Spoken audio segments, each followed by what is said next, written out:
Ladies and gentlemen, welcome to the Ambassador's Lounge.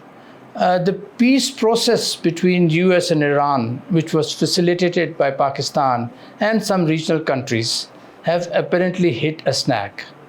And this is because of wide differences in perception between the two countries on core issues.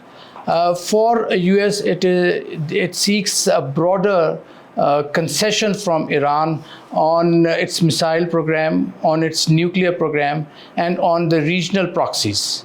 For Iran, security guarantees, ceasefire, and sanction relief are of paramount importance, and Iran believes that they should come first. And the other issues like the highly enriched uranium, they can come later. As Foreign Minister Abbas Araghchi, while in India attending the BRICS meeting, stated in a press conference, Iran's enriched uranium stockpile was currently not part of negotiations with the US. And he added, the subject is very complicated one. So, ladies and gentlemen, conflicting expectations, mutual lack of trust, and widening of agenda beyond maritime security is obstructing successful negotiations. At the same time, within the GCC, because of the present ongoing crisis, there are countries which want a hard-line position on containing Iran, while there are countries which believe that because of the economic and geographical realities, it is important to coexist with Iran and to manage engagement with Iran. Saudi Arabia has floated the idea of non-aggression pact between the Arab countries and Iran, and this is meant primarily to appease, to deal with post-war Iran and to appease its security concerns. But how far this pact would be agreeable to the regional countries, particularly the UAE, which has strong relations, particularly in the defense field, with Israel, and it is because of these relations between Israel and UAE has added another layer of tensions in the region. Therefore, we see crisis reshaping regional alignments. Israel's relation with UAE is very active. It is multi-domain, various fields, particularly in the defense field. And Iran feels, and rightly so, that this relationship is meant to encircle Iran.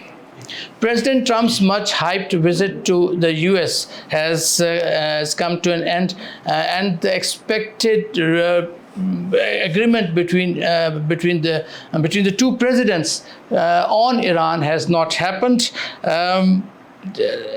US has failed to convince China to agree to nudge Iran towards a greater understanding on US terms. These are some of the various issues which we are going to discuss today. I have with me Ambassador Asif Durrani and Ambassador Tanveer Khasghali. Welcome, gentlemen, to the discussion, today's discussion. Tanveer, let me come to you first, mate. Now, Mr. Trump and President Xi had a meeting in Iran. The meeting in China, it failed to narrow the differences between the two presidents, particularly on Iran and Hormuz. Now, is it merely concealing the disagreements, or do you think there is any, and the two sides have managed to narrow down the differences? Thank you, Imran. As you know, that from Chinese side, the President Xi had already, they have given their 4 peace points for them, which comprises basically of the peaceful coexistence, in which they have urged the Middle East countries to resolve the differences and building a common sustainable security architecture. And number 2 was the national sovereignty, emphasizing their sovereignty, security, territorial integrity of the countries must be sincerely respected and protected. And number 3 was international rule of law, calling for the authority of the UN-centered international system to prevent global instability and maintain a rule-based order. And the last was coordination of development and security, which promotes economic and social development as a foundation of long-term regional stability, offering to share development opportunities. So basically, these were the initial 4-point peace plan. And during the visit also, though there was a talk between the two leaders separately, along with delegations and also, not much has come out in the media as was expected, because I think US was more interested in US-China relations and their outcomes, whatever they were talking about. So as far as Iran was concerned, I'm sure it must have been discussed, but nothing tangible which could have been said, okay, now US will adhere according to that. So nothing much had come out of that. Okay, all right. As if staying on this point, White House statements on this visit and on the talks between the two presidents, it was very optimistic. Chinese Foreign Office, on the other hand, was most discreet and more circumspect. It simply called on both parties to resolve issues through negotiations and reopening the shipping lines. So, do you think differences between the two sides, particularly on Iran, particularly on Hormuz, they have narrowed down? I don't think so, Imran. President Trump tried to, and his team, they projected that Iran was discussed. And then they projected that both China and America have agreed that Strait of Hormuz should remain open. But with different interpretations. Chinese interpretation is different than American interpretation. And more importantly, as far as the conflict itself, Chinese have emphasized about the charter principles, which Tanveer has just narrated. These 4 points are actually charter principles, and they have done it. Americans and Israelis, they have played the role of an aggressor as far as Iran war is concerned. And Iran cannot be blamed for this aggression. So in this context, when you look at this visit, so Americans were in a polite way snubbed by the Chinese that whatever you have done is not good for the entire region, West Asia region, Middle East region, and better they should mend their fences with Iran. And they also said, and their foreign minister Wang Yi also said, and their spokesman for the Foreign Office said, that this war should not have happened. So I think that was basically reprimanding the Americans for taking this action. Correct. Absolutely correct. Yeah. And then Asif, White House and Mr. Trump have emphasized that Iran can never have a nuclear weapon. While Chinese statement made no mention of it and called for dialogue and political settlement, what do you think is China's position on Iran's nuclear program? China is the signatory of JCPOA, and I think they will, in fact, they are likely to emphasize on those principles under which Iran agreed to abandon its pursuit of nuclear technology and limited to the peaceful uses of the nuclear technology, which has been allowed under the JCPOA. 3.67% enrichment. America was a signatory to JCPOA, but President Trump came and he withdrew from that. So Chinese would in fact reiterate the principles which have been agreed in the JCPOA. So it is not something new.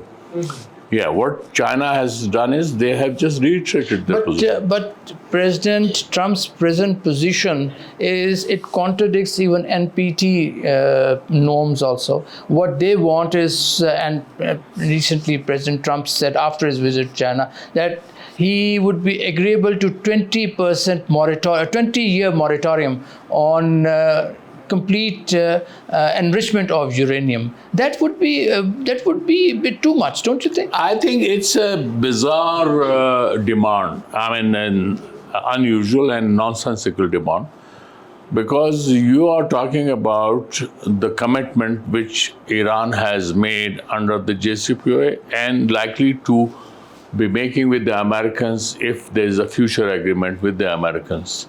That would be on the same lines. America cannot reinvent the NPT. So NPT has allowed access to nuclear technology for peaceful purposes. Article 4 is very clear about that.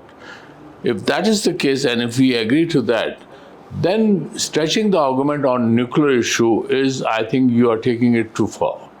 And more importantly, this is my private, my view, that perhaps Americans want to Iran to hand over their scientists also. If they are talking about the 20-year, slab or 20-year, cap, this is nonsensical. Because Iran would say, okay, 5 years. They have already said about 5 years. About 5 to 6 years. So tomorrow, then the agreed line would be perhaps 10 years, 12 years. Iranians have gone up to that limit. But what's the fun? Main thing is regime change, as far as Americans are concerned. Regime change to the satisfaction of the Americans. And Israel. Of course. So that would mean what? That would mean that you have to revert to the Shah's time relationship when Iran had recognized Israel. They had the embassies in both the countries. Iran was a quote-unquote policeman of America in the region. But here, Asif, there are, as far as nuclear file is concerned, one is the zero enrichment, and second is export of or handing over of 400 plus kilograms of highly enriched uranium to the US, not to any other country. Now, US is adamant on that. Why? Well, Iran says that yes, half of it can be sent. It can be sent to any other country, and the other can be diluted within Iran under the inspection of the UN inspectors. I think this again is unjustified American demand. Iranians are not going to hand it over to the Americans, that's for sure. It is, yes, more importantly, they are going to hand it over to the country where they have their confidence. Like Russia. Yes, I may just add on the same thing which we've been discussed. And tomorrow, the Americans or the Israelis, they can give a demand that you will not teach your students anything about nuclear. Absolutely right. That would be something like that. Yeah, it's bordering on that. It's a very, very stupid argument. So what US is trying to do is to force Iran against the wall, and that's why the Iranians are reacting, and that's why there is a huge difference in the perception on these issues between the two countries. Now, Tanveer, coming to you, on reopening the shipping lanes, we see that China has said that these shipping lanes should be reopened, Strait of Hormuz should be reopened, and Strait of Hormuz should not be militarized. But there is, and this is what the Americans also want, but there is another aspect which Iran wants to impose a toll tax on the ships there. What is China's position on that? Do you think China would agree to that? Right now, I think Iran's position is more of a reactionary kind of a thing that, imposing a kind of a, levy or whatever you call it. But basically, Iran is very much interested that Americans remove the blockade and they open it from their side also. So it's in their demand, they are very clear on it that, they want state of Hormuz to be cleared for all the shipping lanes and all that. And some of the countries are being allowed by them also. And I think Chinese have also have passed through. So they have not been directly hurt as such, I would say. But in principle, I don't think, or maybe bilaterally, they must have discussed that, you better not, or it's not come in the media as such. But I don't think China will agree to such a thing if they do the tax or levy or whatever you want to call it. They put it on one country, they will have to, because if they start choosing, they will allow country X to go and country Z not to go. So I think that will create a lot of confusion. So I am not sure that Chinese will be comfortable with this thing. Asif, your take on this? I agree. I agree with Tanvir, and Iran will have to come around to a compromise on this issue, because this is first time. And to be fair to Iran, during Iran-Iraq war of 8 years, they never used Strait of Hormuz. But there was war of tankers, Asif. That during was Iran-Iraq war. War of tanker between Iraq and Iran. Yes. Yes, that was. But that was affecting the other. Yes, yeah. You see, we have to understand that these kind of states are. If you look at the whole world as such, Bosphorus is, for example, is a strait of Bosphorus in which the ships coming from Russia, Ukraine, are all passing through the Black Sea and all those. So I think there is no. So they will have to be governed by whatever law of seas is existing or anything, especially with regard to straits. So they will have to. I think Iran, if it goes out of the way, then it will be difficult for them to justify also. See, now what Iran for long has been talking about, that if US attacks them, it can block the traffic in Strait of Hormuz. It has done this now actually, and it has seen how effective that it is. And in future also, I think that's what the Gulf states are also scary of, that Iran will have the power to disrupt traffic. This leverage will continuously, Asif, stay with Iranians. Iran is not the sole owner of Strait of Hormuz, unlike Bosphorus, where Turkey has the total monopoly. So there they the can. The situation is different in Strait of Hormuz. The situation is different. Same is the case with Egyptian, Suez Canal. Suez Canal. Yeah. And Panama Canal again. So those are different, cases. Here, Oman is equal partner. Equal partner. You have some? Yeah, Iran maybe, as we are discussing, it's a short term till the time the war situation states. At the end of the day, when some arrangements is made, they will have to have some kind of an agreement after the war, between the regional countries, or either follow the UN system or a law of seas or whatever you call it. You must have heard that the UK was leading one of the conferences which were held in UAE to do something about it. So they'll have to work out something to do something. So it is a short-term kind of a thing, It may be short-term, but I think Iran has now realized how important and how forceful this leverage is, and anything in future also, it may be prepared to use this leverage. Can they hold on to it? That's also a thing. You can't take it for a longer term. That's a problem. Asif? I think Iran has broken the myth of American superiority. In the region, as a whole. And Iranians, and it has also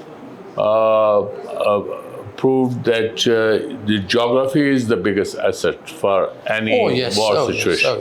Yeah, absolutely. So Iran, that is why Strait of Hormuz has come as a blessing in disguise for the Iranians.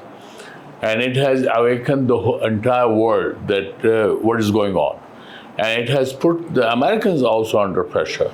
Forget about Israel. Israel is no one and nobody. It is the Americans whose authority, whose prestige has come under okay. question. Asif, now China has been placing itself as a future mediator. We saw Chinese mediation in Saudi Arabia-Iran conflict. Then within the Palestinians, Chinese were very active in bringing the warring factions together.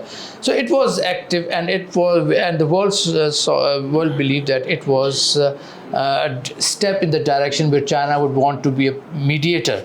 Now, but in the present crisis, what we have seen is that China's role is somewhat submissive. It has not been that active. And do you think it is avoiding this diplomatic involvement in an active military crisis? Imran, China is not avoiding. It is the United States. Right now, let's face it, that it is now G2, no more G7 or G20. Mm-hmm. So with regard to G2, how can China be a mediator while it is itself is G2 and it's opposite to the Americans? So therefore, but they have lent full support to Pakistan's mediation, and which is why that before Trump's visit to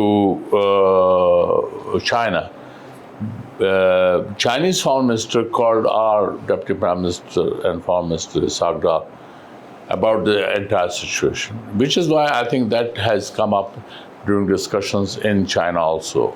When FM also visited. Trump was there. Yeah, that was the earlier thing. Mm-hmm. I'm talking of just a day before President Trump's visit to China. And Chinese Foreign Minister had a telephone conversation with our Foreign Minister. So here, and then more importantly, in the region, China is not entirely, affected, but Pakistan is affected because it's a next door neighbor to Iran. And then more importantly, Pakistan also enjoys the trust of the entire region as compared to, say, other regional powers. So this has. So can you say, Asif, that this crisis exposed limits of China's diplomatic influence in high intensity geopolitical conflicts? It is. I won't say put it like this, mm-hmm. because Chinese, they are very cautious. They want to play their role. For instance, they would, in this case, they have already emphasized charter principles, which means they don't want to support what Americans have done. But at the same time, say it is also a message to the Iranians that they should not block the Strait of Hormuz. And personally, I would also advise the Iranians that this would give you diminishing returns if you continue by blocking the Strait of Hormuz, because then Iran would be fast losing its support from the countries of the region, or if you Do you think China is is reluctant to embark on this adventure because of the risks involved? Risks, I think Iran and China, they have a strategic partnership. Let's not forget that. They have, but there's another party involved. Americans also know that. And then let's not forget that China played the mediator role between Saudi and Iran. Yes, they did. So here, and ultimately, whatever regime is going to come by in near future, as far as this region is concerned, Chinese role would be very much there. And then let's also not forget that China is one of the largest trading partners of the entire region. There's trade with the entire MENA region is close to $160 billion. Yeah. And which is likely to increase in another 7 to 10 years to $300 billion. With the, You said Chinese role would be very important in the future. What sort of a role? You just cannot. What sort of a role would China play? It's mostly through economic cooperation. And that economic cooperation is, in fact, also bringing the political influence. So China would not be part of any security alignment, security architecture? China has never been part of any security arrangements. So China's involvement would be restricted to economic field only? This is what's that's not being part of any security setup for the future, or being actively part of. Bilaterally, they have been involved in defense cooperation, bilaterally. But if you think that China is going to make an alliance, a military alliance, or some security alliance, I think China would be cautious. China has never done it in history. Yes, Yeah, but I'd like to add up to what Asif is saying.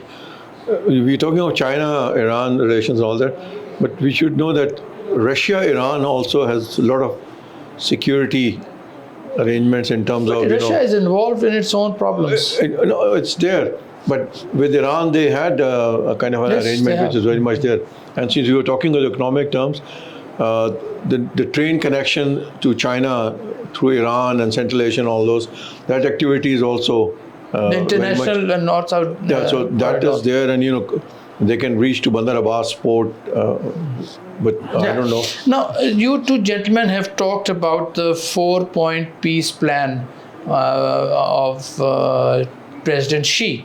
Now, gentlemen, that 4-point plan, it does not give any roadmap on how to de-escalate, how to resolve the issue. It's just, as Asif, you said, it's basically the charter, what the UN Charter says. So this plan is too generalized. But it is not meant for Iran-Iraq, Iran-US war. But it was presented for Iran. Fine, but this is what they have highlighted. And they are also aware that both US and Iran, they are in negotiations. So China has only reiterated those charter principles, how to go about it. Yeah, as Asif said, basically it's not Iran only there, because there are so many other countries in the region. So China wants to keep a balance, UAE and all those, the GCC countries. So since they have a trade relations with and good relations with all of them, then none of the countries have an issue with China. So I don't think they would like to annoy other countries. I fully endorse it. Yeah, okay. Well, let's come out of President Xi and President Trump's meeting. Asif, why have Iran, US repeatedly failed to establish even basic common framework for sustained negotiations? I think it's too early to say that. They are in negotiations. No, they are in negotiations. As I said earlier, prima facie we know about the only nuclear issue. But the main issue is sanctions, removal of sanctions, and unfreezing of Iranian assets. Americans don't come to that. They don't discuss it. Yes, they don't. Even, forget about what is, no one knows in the world and in public that what is going on that count. And it is, so you think that Iran is going to accept American demands without raising those issues? So that's what my question is. Why have these two countries not been able to reach a basic common framework? I think it is what are the core obstacles? It is the American intransigence on that issue, especially on freezing of Iranian assets and lifting of sanctions against Iran. So, on nuclear issue, Iran has already, it has explained its position, and that is universally accepted. It is just not that it has to enjoy the American goodwill. It is you have to see at the how the nuclear regime is implemented at the global level. Iran, you should not expect Iran to do something different. But Asif, basically what Iran is saying at the moment is that, look here, let's have phase talks. First step should be confidence building efforts. In that, Iran says that for us, more important thing is ceasefire, then security guarantees that Iran will not be attacked again. They think that this would show how serious the Americans are in their desire to talk and in their desire to resolve the differences. The Americans want the whole broad-based agenda to be included in the talks. Imran, you see, it's unfortunately we didn't see the concerned department, the State Department, to be in the lead. He had two representatives, Mr. Kushner and the other gentleman, Witkoff, and the vice president in the first round, which they came to Pakistan.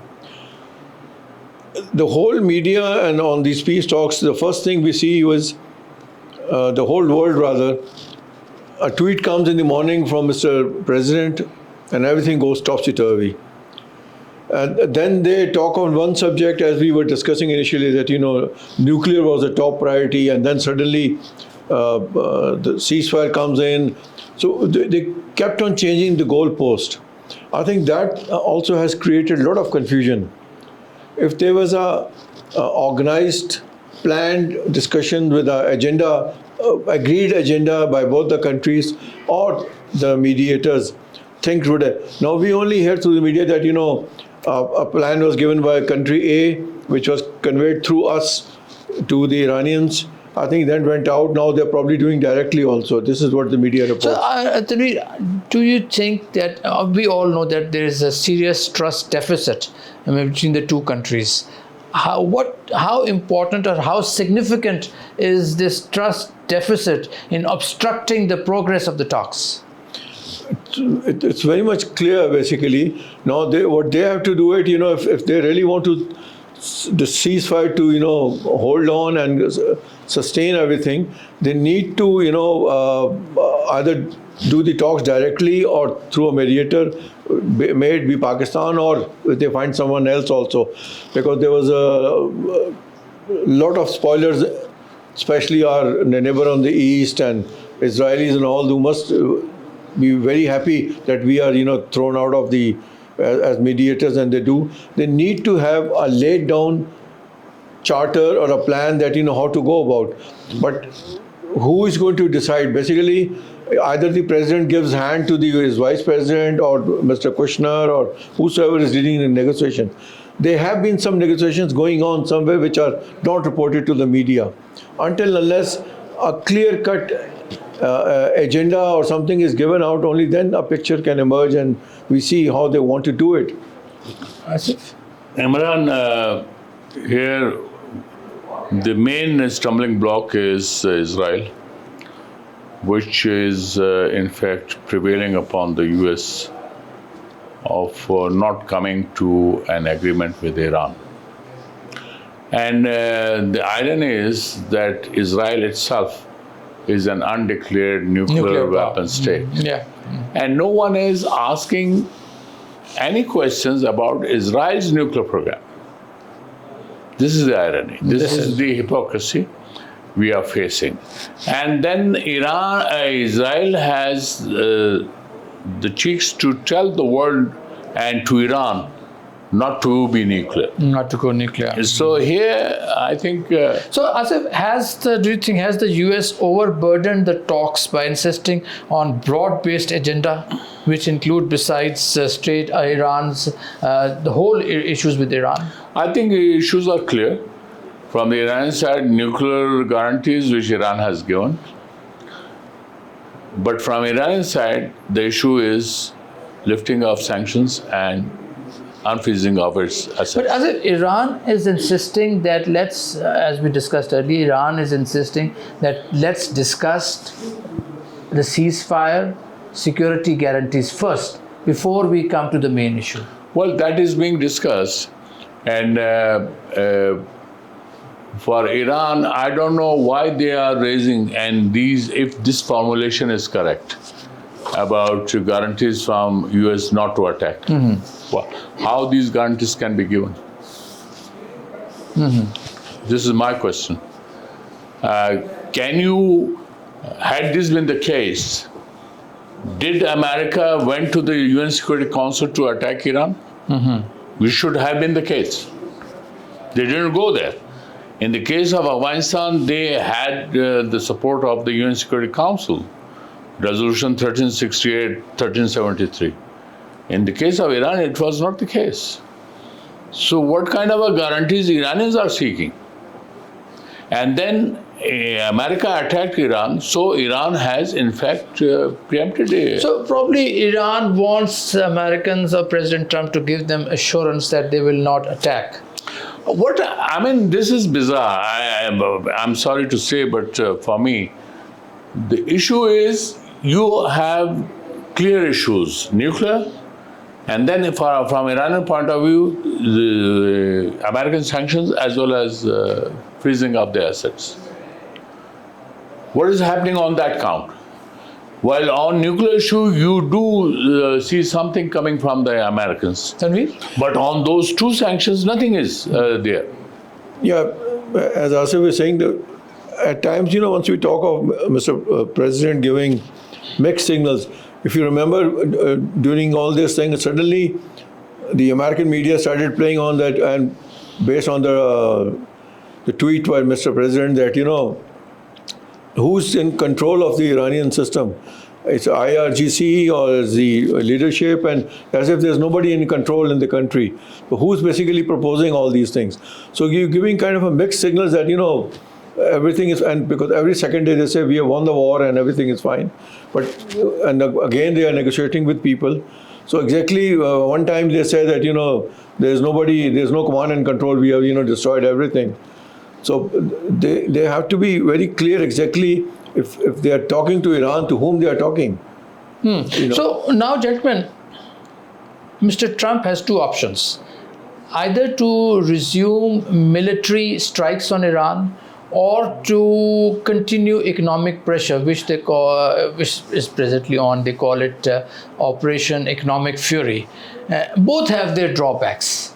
Do you think, what Americans would they go for economic strangulation?